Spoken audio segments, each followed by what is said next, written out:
A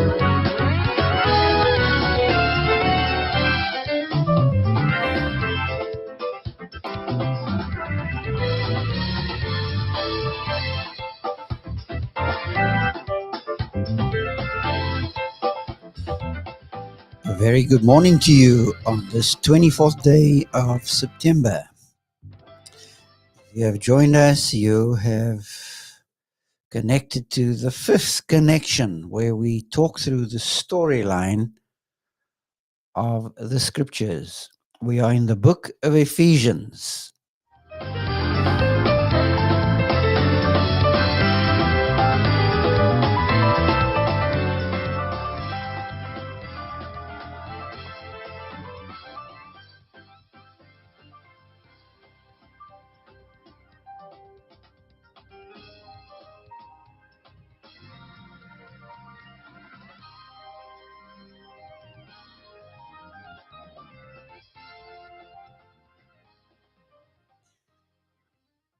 He was called the Austrian Oak, O-A-K, not O-U-K. The Austrian Oak, Arnold Schwarzenegger, is considered one of the greatest bodybuilders of our time, and he's had quite a journey.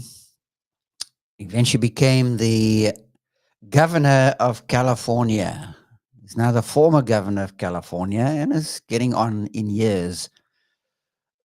But those of us who are respectably built admire men who have been able to hone their bodies with such a level of specificity. Well, the scriptures talks about this endeavor called bodybuilding. And the idea comes up in Ephesians chapter 4, because the whole of the chapter of the storyline that is tracked is bodybuilding. How is this body edified?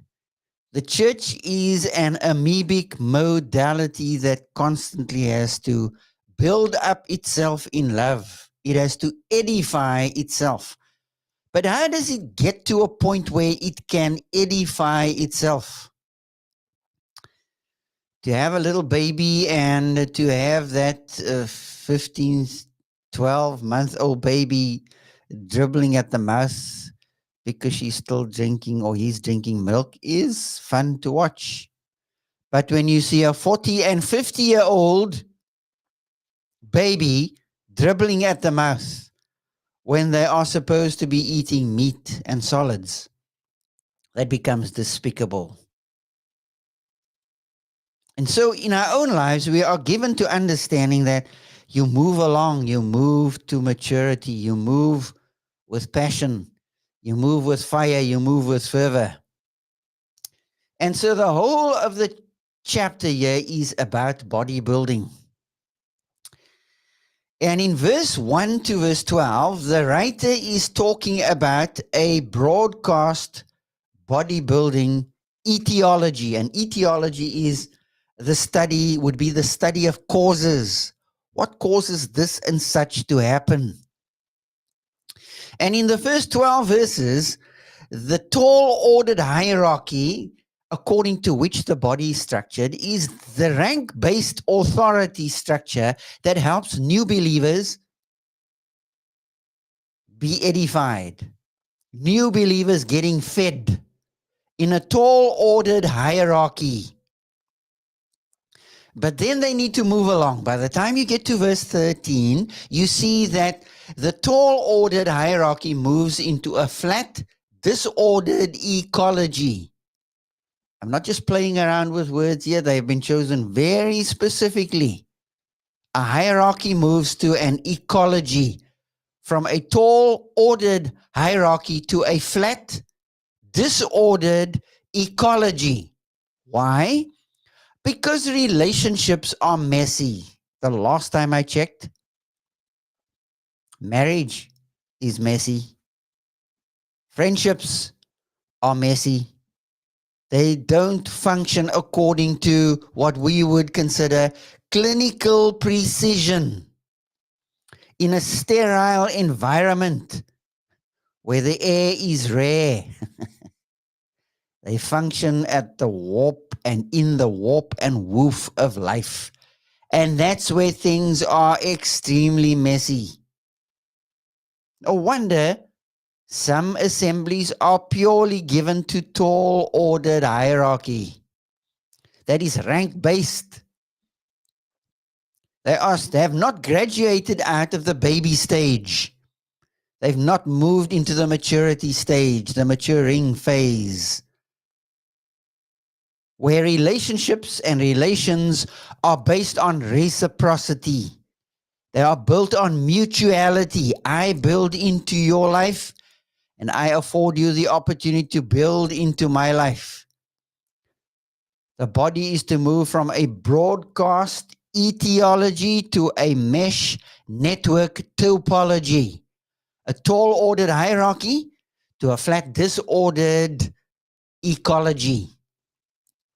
And then in verse 17 to 32, watch the progression.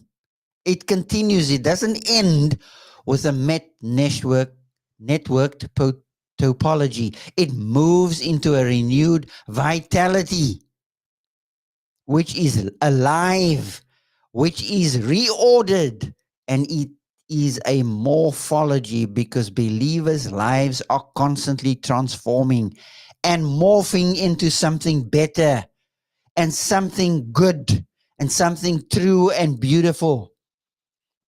It's called the image of Christ.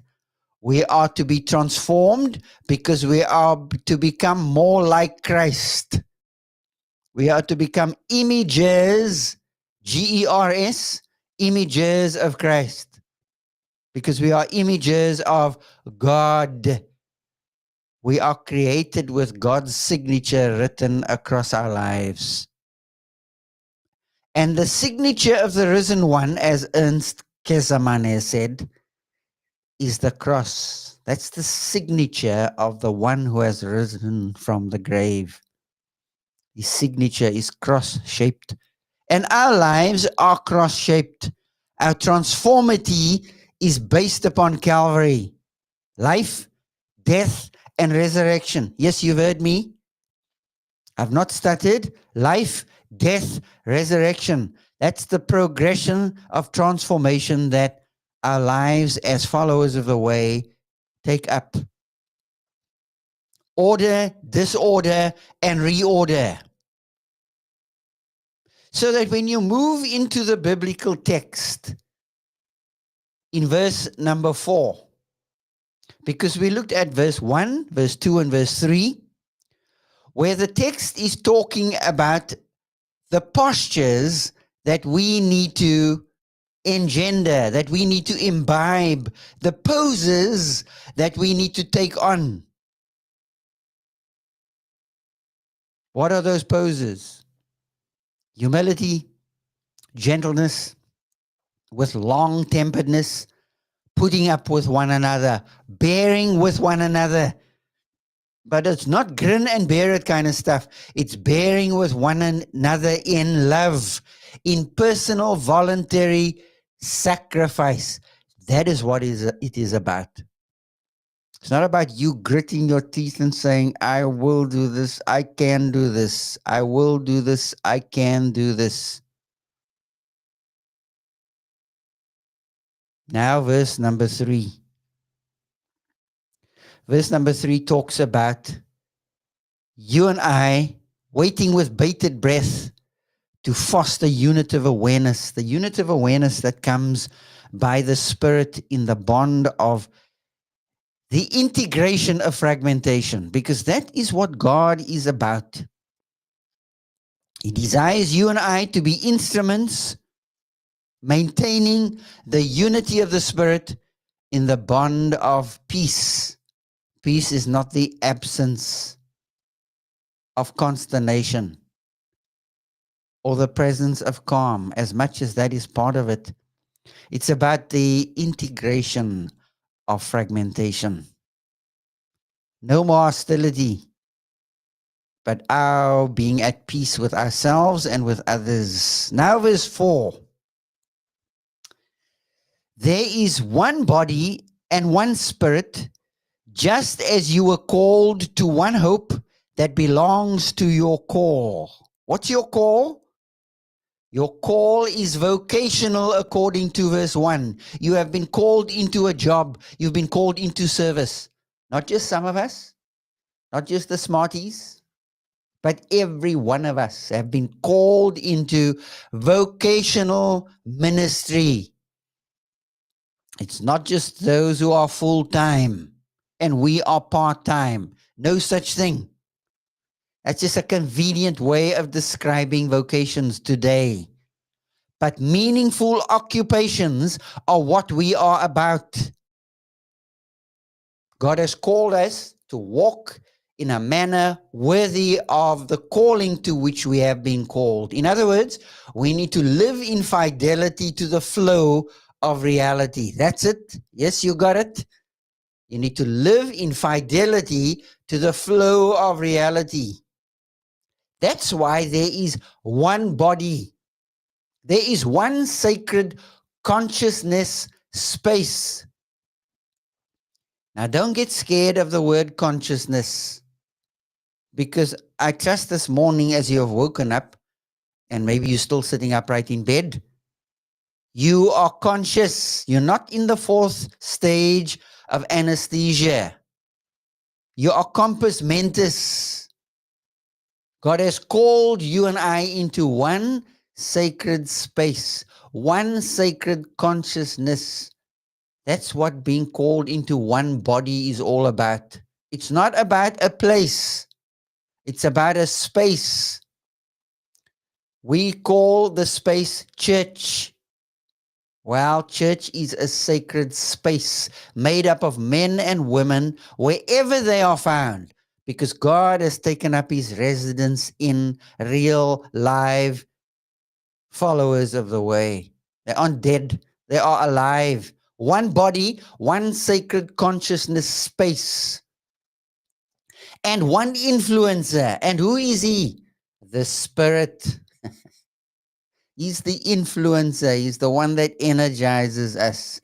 There is one sacred consciousness space and one influencer, just as you were summoned to present living, just as you were called to one hope.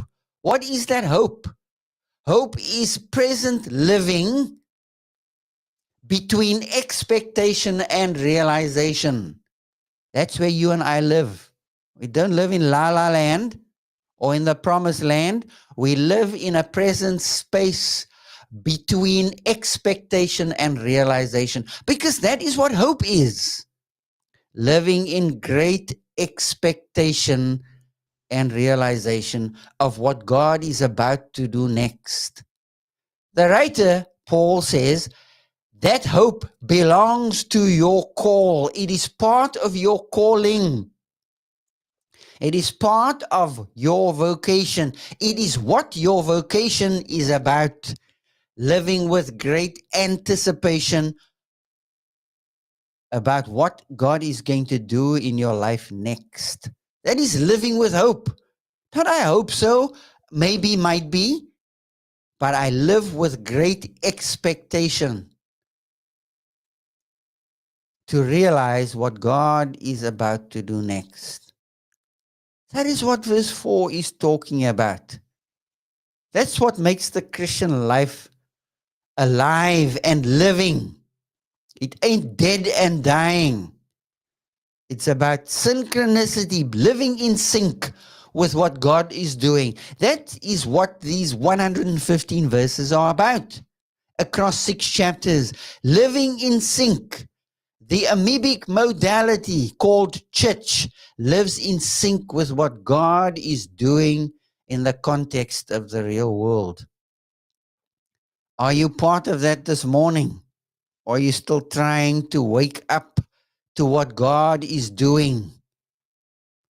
Well, that's why 5:18 talks about, awake, O sleeper, arise from the dead, and Christ will give you life. He's not talking about pagans. He's talking to saints, those differentially transformed. He's talking to followers of the way who need to wake up so that they can show up and live it up. You want to learn to live it up? Get with the program. How about jumping out of where you've been sleeping and getting with what God is going to do in your life today? Not tomorrow, not yesterday, today. I trust that as you go with God, you will live in anticipation for what He's about to do in your life next. Yes, in your life for what He's about to do next. Goodbye for now and enjoy your day.